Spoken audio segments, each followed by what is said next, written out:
میرا آپ سے یہ سوال ہے کہ بعض لوگ خود پسندی میں اپنی جینا چاہتے ہیں یا جیتے ہیں، اور ان کی ذات میں صرف اپنی ذات ہی اہم ہوتی ہے، اور وہ نہ والدین کا خیال ہے نہ اور فیملی ممبرز کا، اور وہ بس اکثر میں ہی کرتے رہتے ہیں.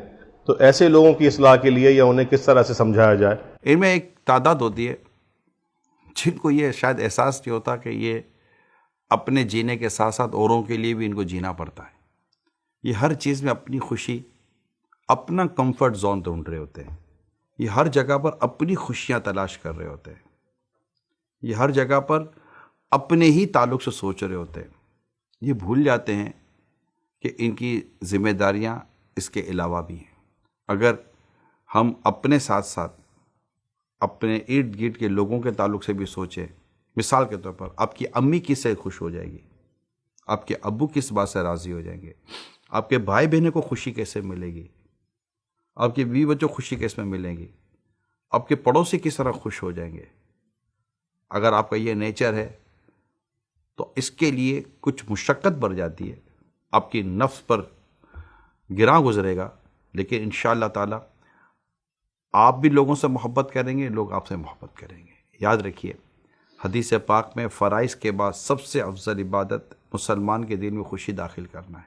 ذرا سوچئے، اگر وہ مسلمان آپ کی امی ہیں، آپ کے ابو ہیں، آپ کے سگے بھائی بہن ہیں، آپ کی اولاد ہے، بچوں کی امی، آپ کی وائف ہے، بیوی ہے، آپ کے قریبی رشتہ دار ہیں، اگر آپ یہ سوچتے ہیں کہ نہیں یار میں کون اٹھے گا، تو اگر سب یہی سوچے کون اٹھے گا تو صبح نماز جنازہ میں کون جائے گا؟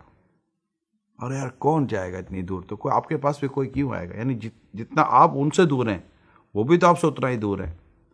ہم انسانوں میں رہتے ہیں، ہمارے ارد گرد بہت سارے تقاضے ہیں.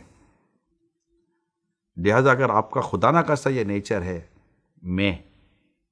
میری خوشی، میری آسانی، میرا کمفرٹ زون، میری ہے، تو میری میں تو کچھ بھی نہیں یاد آئے گا.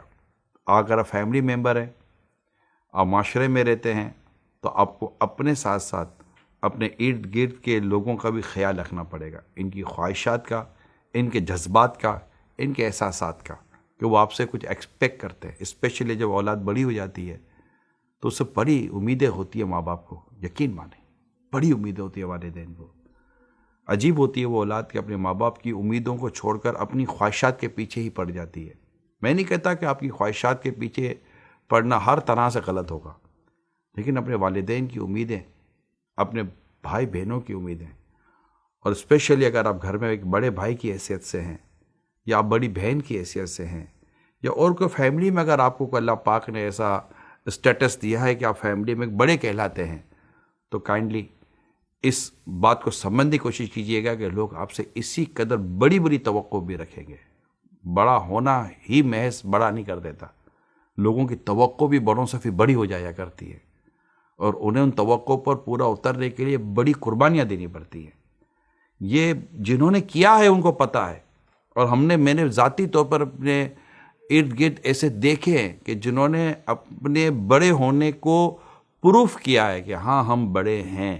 لوگوں نے ان کو کہا ہے کہ یار پلیز اپنے لیے بھی تو کچھ کرو، لیکن ان کو اپنے لیے نہیں، دوسروں کے لیے کچھ کرنے میں راحت ملتی ہے، سکون ملتا ہے، خوش ہو جاتے جب وہ دیکھتے ہیں کہ یار میری امی خوش ہو گئے، میرے ابو خوش ہو گئے، فلاں خوش ہو گیا. یقیناً میں ایک ریلیجیس پرسن ہوں، اور ان تمام تر گفتگو میں یہ بات ڈیفینیٹلی موجود ہے کہ ان تمام چیزوں میں اپنے رب کی رضا، اپنے رب کی ارشادات اور شریعت و دین کے جو احکام، اس کو تو ڈیفینیٹلی ملحوظ رکھا جائے گا، ورنہ ثواب کہاں سے ملے گا؟